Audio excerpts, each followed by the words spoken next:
And welcome, I said that very teethy. Hello, visuals. There's even like a little vibration going on in the old teethy teeth. And who said I wasn't made out for YouTube content? I mean, we started off this video for a couple of seconds there talking about my vibrating teeth. Stick around for more. But yes, hello visuals. It is Superhero Wednesday. It is Wednesday, so it's going to be Superhero Wednesday. Here with you every Wednesday. Fingers crossed for a long, long time. And inspiration of the start of my well, it's not really the start. It's the visuals. We got this. You've probably seen it on the visual. Can you see it really? We've got the start of our Miles Morales tattoo and this whole leg. Even though I've got Spider-Man tattooed, I can't even get my leg up. At the bottom, it's going to be a full entire left leg covered in Spider-Man related shit. Carnage, Venom, Doc Ock, Kraven the Hunter, the whole shabam, Spider-Gwen, Spider-Ham, Spider-Woman. Hopefully it's going to be exactly in my head. Planned out, it's probably going to take forever. But in inspiration of this all happening, I thought, do you know what? We've done my favourite Spider-Man, we've done my favourite comic book characters, we've done my favourite, I think we've done my favourite Spider-Man moments. Could be wrong on that. If we haven't, I just had a brilliant idea for a video. It's not probably a brilliant idea, it's just an idea. I thought, let's actually take a sec. Well, it doesn't take too long to rattle these off, I don't think. Let's actually count down my 10 favourite Spider-Man characters of all time. That could be anybody. It doesn't have to be a spider. It could be a villain. It could be just anybody from the world of Spider-Man. Ultimate Spider-Man, Amazing Spider-Man, any of it. And I thought, let's fucking do that. We'll count them down. So visuals, should we get straight into it? Count down my 10 favourite Spider-Man characters of all time. Kicking us off is I have a Funko Pop of him right there. I just can't be asked getting it out because I have to get the whole lot out. But I have shown it on the video anyway. If you want to go back on the channel, go back and take a look. It is the Red Goblin. What a fucking fuse between two amazing characters. Carnage, Green Goblin. Absolutely beautiful, and it just looks amazing. Scary as fuck. He's had some fun stories, makes great Funko Pops and other action figures and stuff. Such a cool combination of two of Spider-Man's most iconic villains. Amazing character, number 10. Number 9 is Mysterio. Now, I'm not 100% sure because I've always enjoyed the superhero battles in terms of the battle of the mind, and that's why I love Batman v Joker, because it is more of a mental mind game thing. This obviously isn't on a higher scale, but Mysterio, whether which form you get, whether it's Quentin Beck or another person that's donned the name Mysterio, it is somewhat of a mental mind battle, because all I can think back to, right, I've always loved Mysterio, he's always great. I don't know if he would have made a top 10 until Jake Gyllenhaal come in, and we saw that beautiful, one of my favourite scenes of all time now, amazing scene of where we see Spider-Man versus Mysterio, and he's taking him back through, you know, he's going through Brooklyn, he's, you know, Brooklyn, he's going through, no, Brooklyn. Fuck off. Anyway, when we're going through all the different stuff, the zombie Iron Man comes up, the different spiders, all the shenanigans. I loved it. It was a sheer battle of the minds. Because Spider-Man didn't know what was going on. And then later on when we see it in the film, because obviously his spider tingle's gone down, but he gets it back and he's going through.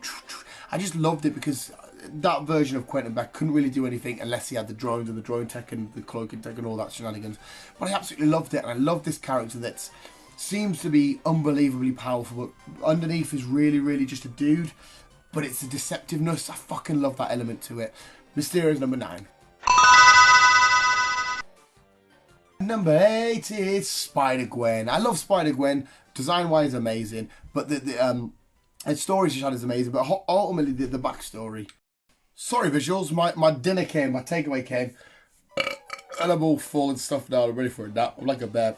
But yes, we were talking Spider-Gwen. I can't remember what I was saying about Spider-Gwen. But I love Spider-Gwen so much. I love the fact that where she's from, in her universe, Peter Parker was the one that she lost. Because we've seen the Peter Parker losing his love, whether it be MJ in some way, shape or form, whether it be Gwen, the famous Green Goblin scene. There's been many different love losses and somebody losing somebody, but to see it from Gwen's point of view was friggin' hauntingly beautiful. And I absolutely love her for that, not because of, you know, Peter Parker died, but I love her as a character, and that's just part of it. Miguel O'Hara, Spider-Man 2099. The only thing I can simply say about this character in Spider-Man 2099, and that's why I went nuts when I went to see in the Spider-Verse, like, please be 2099, please be 2099, and it was. It's the best thing I love about this, guys. I love the Spider of the future. I love like the Green Goblin and all that of the future. Amazing. I love all the 2099 stuff. But this is just badass because he is a badass with his nanotech. And I remember, I can't remember which game it was exactly.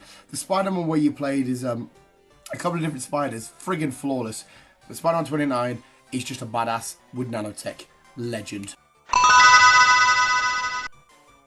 Next up, it's Speedy's clone. We've had all this stuff with the Jackal, making the Scarlet Spider.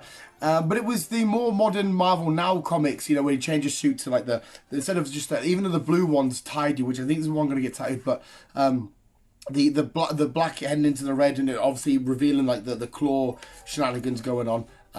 Scarlet Spider is just so friggin' amazing. I love how Kane's story was always a lot more dark and edgy and more. It was a Spider-Man story for I guess maybe more mature audience, because the Spider-Man has some dark moments, but the Scarlet Spider's just been a hell of a lot more darker and creepy and crazier and bloodthirsty and gory and shenanigans. It's absolutely awesome, and I love the Scarlet Forever, and I even love the Scarlet Spider symbol. It's just badass. So Scarlet Spider, you're on the list. Arguably, I think I want to say he is, because I have a personal bias to another character, but I'm going to say he is. It's Spider-Man's most iconic and greatest foe of all time, the Green Goblin. What's there not to love about the Green Goblin? Norman Osborn going insane. Again, a few different people have dawned the Green Goblin, but you know, most importantly, and the biggest Green Goblin, Norman Osborn. Goes a bit to mental, trying to do all the shenanigans, got a hoverboard, got pumpkin bombs, looks scary and crazy, been on some iconic covers, been on the other hand of Spidey, killed off some very important characters in Spider-Man's life. How can you not love and adore the Green Goblin as one of the world's greatest villains? Not just Spider-Man villains, but villains of all time. Green Goblin's number 5.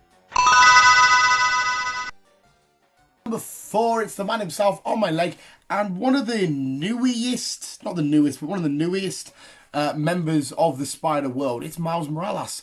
I fell in love with this guy on his very first comic, which I have in my comic book boxes. Amazing. But I doubled down on my love for this kid in Into the Spider-Verse. Just what a fucking flawless character. Going through all the same sort of stuff Spidey goes through. In terms of, you know, the people that want like Spidey, can't tell anybody, I've got to do this, it's hard, can I really do it? But, you know, coming on Spider-Man, he sees his Spider-Man die, going into, well, it happens in the Ultimate Comics as well, but he sees his Spidey die, he now has to take up the mantle, and it's all crazy shenanigans, it's all, you know, a big uphill struggle. His dad's not a big fan of Spidey, but he's trying to do everything he can to try and sway his mind and all the shenanigans. How many times have I said damn the shenanigans? But he's just an awesome character. The art style and the way they made Into the Spider-Verse, I don't need to go on about anymore because I've talked about Into the Spider-Verse 1,000,001 different times. But I love this Miles Morales when you know it's a leap of faith and he's going through the city with the camera turned. He's got his hoodie and on the trainers. He's just amazing. I fucking love the dude. It's awesome to see a black Latino because his mum's Latino, his dad's black. Crossover and be the Spider-Man. So we've got Spider-Man of different variations. We've got one from way back in the day with Noir. We've got a regular modern Peter Parker. We've got a black kid which goes through his own adversities, if that's the right fucking word, as well as Miles and as Spider-Man. It's just so freaking cool. I love Miles. And who's made it onto a podium finish at number 3? It's the man we're about to see in his first ever live-action adaptation. It's Carnage. How can you not love Carnage? Is it Cletus Cassidy I Dawn War? Or is it his combination with Venom into his bloodstream, fused into his DNA, and him becoming Carnage? To be honest, I love everything about it. I love the fact that at one stage, Cletus Cassidy wasn't able to go Carnage mode as I call it, anymore. But he still went around killing people, just painting himself red. Lunatic. I love anything to do with symbiotes. Symbiotes are just amazing. Symbiotes against Spider-Man, beautiful. Carnage, just a redder, maybe even more scarier and seductive and menacing version of Venom. There's all you need to say.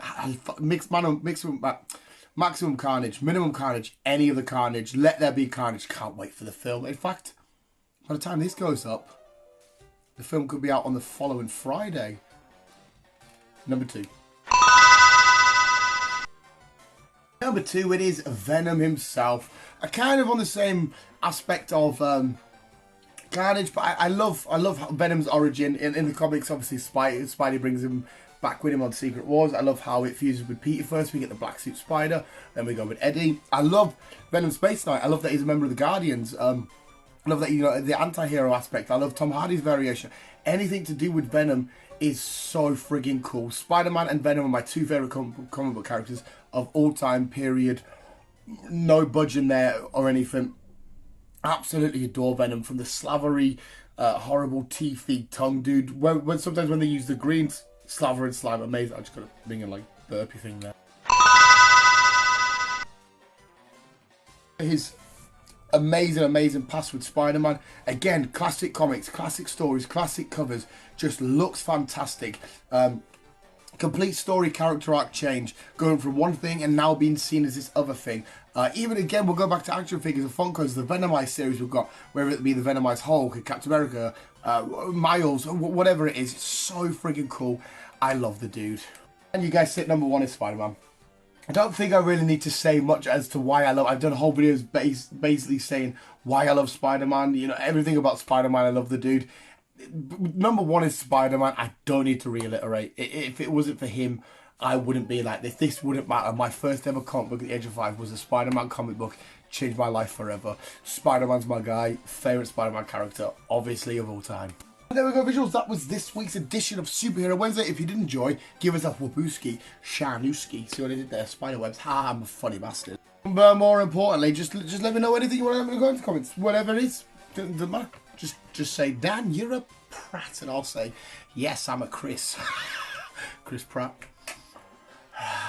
Should be a fucking comedian. My talents are wasted.